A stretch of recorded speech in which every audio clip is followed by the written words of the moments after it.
Halo teman-teman semua, gimana kabarnya? Semoga sehat-sehat semua ya. Kali ini kita akan membahas film gangster yang berjudul My Boss My Teacher. Film yang dirilis tahun 2006 ini merupakan sequel dari film tahun 2001 yang berjudul My Boss My Hero. Film ini juga diikuti oleh film The Mafia dan The Salesman pada tahun 2007. Ya udah, tidak usah berlama-lama lagi, langsung saja kita masuk ke pembahasan filmnya.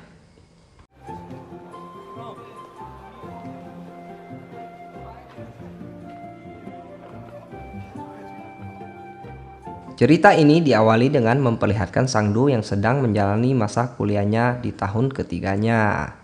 Namun sebenarnya yang kuliah bukanlah Sangdu, melainkan bosnya yang bernama Dusik.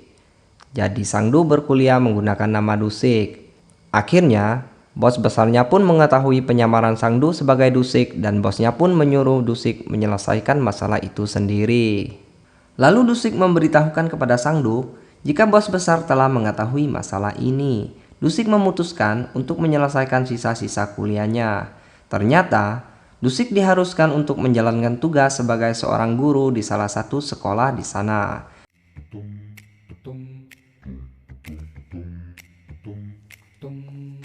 Hari yang ditunggu pun akhirnya datang. Dusik yang diantar oleh Sangdo, Daigari, dan Dongpal memulai tugasnya sebagai seorang guru.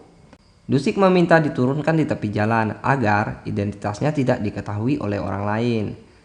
Namun, karena turunnya terlalu kejauhan, ia pun telat masuk di hari pertamanya. Dusik diperkenalkan oleh Tuan Li di kelasnya sebagai guru BK. Murid-murid di kelasnya begitu berisik dan tidak memperhatikan Dusik yang sedang berbicara. Akhirnya, emosi Dusik pun terpancing dan ia menggebrak meja. Sejak dari kejadian ini, Dusik dikenal sebagai guru killer. Tiba-tiba, ia melihat seorang murid yang sedang tertidur di dalam kelas. Dusik pun menghampirinya dan memukul kepalanya. Alangkah terkejutnya ia saat mengetahui jika itu adalah bos besarnya. Ternyata bos besarnya belum mempunyai ijazah, sehingga ia harus terpaksa bersekolah lagi. Dusik menyewa seorang guru etika, karena ia tidak terlalu memahami ilmu etika. Tapi bukannya belajar, mereka malah minum-minum dan mabuk-mabukan. Sangdu diutus oleh Dusik untuk melakukan transaksi besar di Hong Kong. Namun, ternyata Sangdu diikuti oleh Daigari. Dusik mempercayakan hal ini kepada Sangdu karena Dusik menganggap bahwa Sangdu adalah orang terpintar di gengnya dan bisa berbahasa Inggris. Ketika di pos imigrasi, Sangdu dan Daigari malah ditangkap oleh petugas imigrasi karena menjawab pertanyaan dengan seenak jidat mereka. Rupanya Sangdu tidak bisa berbahasa Inggris. Are you entering this country to do an illegal act? Of course. Or for further questioning? Bravo. Sin pun berpindah ke sekolahan. Dusik ditugasi untuk menjaga pagar sekolah dan menghukum murid-murid yang datang terlambat. Tanpa pandang bulu, Dusik pun memukuli murid-murid yang terlambat termasuk bos besarnya sendiri. Gara-gara kejadian itu, Tuan Li marah besar dan menampar kepala sekolah karena dua siswanya yang telah dipukuli oleh Dusik. Suatu hari, Dusik melihat seorang siswi yang bernama Mijung sedang menuju ke ruang guru. Ternyata, Mijung mempunyai hubungan gelap dengan Tuan Li. Malam harinya, Dusik akan bersama guru-guru lainnya. Ia tampak bingung saat mendengar guru-guru lainnya berkata, jika Tuan Li seperti penguasa di sekolah itu. Besok pagi, Dusik melihat murid-murid termasuk bos besarnya dibully oleh murid lain. Kemudian, ia menghampiri dan menghajar mereka semua. Lalu, Dusik pun menghukum mereka dengan memanjat tiang bendera. Gara-gara kejadian ini, Dusik dimarahi oleh wakil kepala sekolah. Karena ia menganggap Dusik sudah keterlaluan dalam memberi hukuman kepada murid-muridnya. Namun, kepala sekolah mendukung Dusik karena menurutnya itu adalah hal yang wajar untuk melatih tanggung jawab. Sangdu dan Daigari yang baru pulang dari Hong Kong dimarahi habis-habisan oleh Dusik karena mereka tidak becus menjalankan tugas dan ternyata Sangdu juga tidak bisa berbahasa Inggris. Setelah itu, Dusik meminta saran kepada Sangdu soal mengatasi murid-muridnya di sekolah. Tiba-tiba, Daigari tertawa dan menganggap Dusik adalah seorang guru yang bodoh. Lalu tanpa menunggu lama, Daigari pun dihajar oleh Dusik. Keesokan harinya, Dusik diberi tugas untuk menggantikan guru olahraga di sekolahnya. Tapi siapa sangka, Dusik yang awalnya dianggap guru killer, sekarang malah makin disukai oleh murid-muridnya. Suatu ketika, lagi-lagi Dusik melihat bos besarnya dibully oleh murid lainnya. Padahal, Dusik sudah mengutus Dongpal untuk menjaga bos besarnya. Malam harinya, Dusik memperkenalkan seorang guru perempuan kepada Sangdu di sebuah kedai di pinggir jalan. Ternyata, pemilik kedai tersebut adalah neneknya Mijung.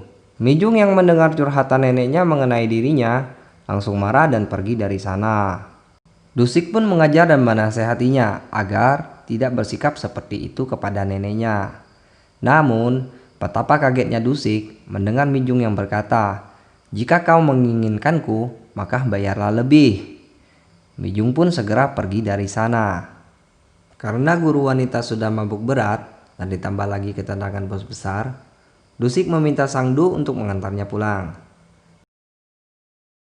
Namun, tiba-tiba Daigari datang, dan dengan agaknya yang sombong, ia memukuli kepala bos besar, karena ia mengira jika itu adalah anak-anak SMA. Saat mengetahui yang dipukulinya adalah bos besar, ia pun lari ketakutan.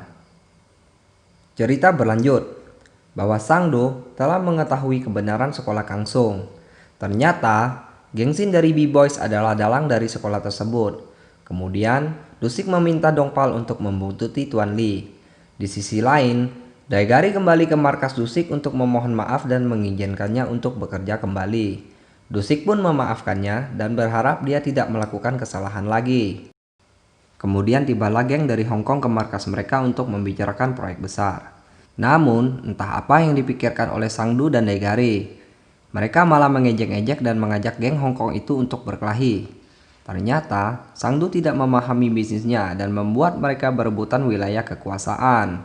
Dari kejadian inilah, bisnis geng Dusik terancam gagal. Dusik pun dengan murka memarahi mereka berdua. Dusik semakin hari semakin dekat dengan Mijung dan menghiburnya yang kesepian. Suatu hari, Dusik mengajak Mijung jalan-jalan dan bermain sampai malam.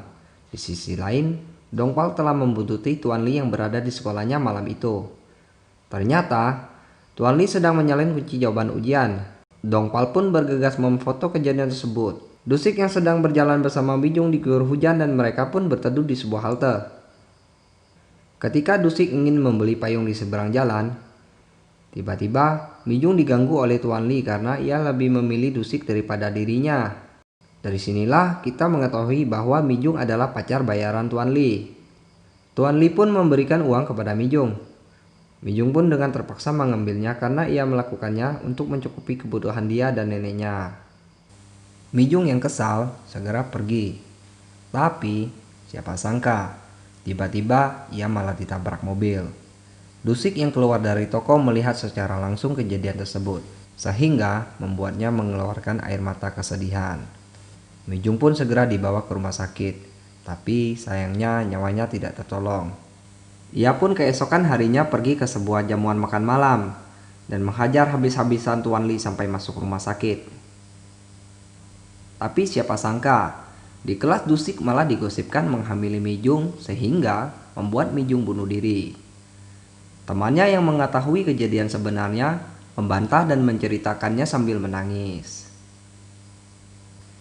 Karena Dusik telah ketahuan oleh Tuan Li dan geng B-Boys, akhirnya mereka menghampiri Dusik yang sedang berada di makamnya Mijung. Dusik pun dikeroyok oleh geng B-Boys untuk membalaskan dendamnya kepada Tuan Li. Awalnya Dusik bisa mengatasi mereka semua. Namun, karena sudah kewalahan, akhirnya Dusik pun mulai dihajar. Namun tiba-tiba, datanglah seseorang menggunakan motor untuk menyelamatkan Dusik. Ternyata, itu adalah bos besarnya. Dengan pedang kayunya, ia dengan mudah mengalahkan musuh-musuhnya. Kemudian, datanglah B-Boys untuk menentang bos besar berduel. Dan siapa sangka, B-Boys bisa dikalahkan dengan mudah hanya dengan satu tendangan yang mendarat di bijinya. Karena kesal, B-Boys mengarahkan semua bawahannya untuk menghajar Big Boss dan Dusik. Dusik dan Big Boss yang hampir kalah ditolong oleh Sangdu dan Daigari yang tiba-tiba datang bersama anggotanya.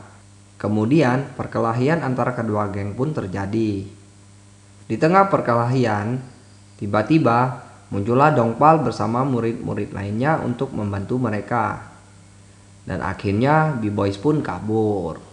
Keesokan harinya di kelas, Dusik berpamitan dengan murid-muridnya, di mana hari itu merupakan hari terakhir ia mengajar. Siswa pun hanya bisa terdiam dan menangis melihat kepergian Dusik. Dan ternyata Dusik ditangkap oleh polisi dan akan dipenjara. Tidak ada dijelaskan alasan kenapa Dusik bisa ditangkap. Tapi kalau menurut saya ya, itu mungkin karena dia menghajar Tuandi sampai babak belur. Di sisi lain, Tuandi juga tertangkap karena kasus penggalapan uang sekolah dan ternyata ia juga menghamili Mijung. Di akhir film, akan diperlihatkan Dusik yang sudah keluar dari penjara dan Big Boss yang sudah mendapatkan ijazah SMA-nya. Dan cerita pun tamat. Pesan moral yang bisa diambil dari film ini adalah, jagalah biji Anda saat berkelahi. Oke lah, sampai di sini dulu video kali ini. See you next video dan ciao.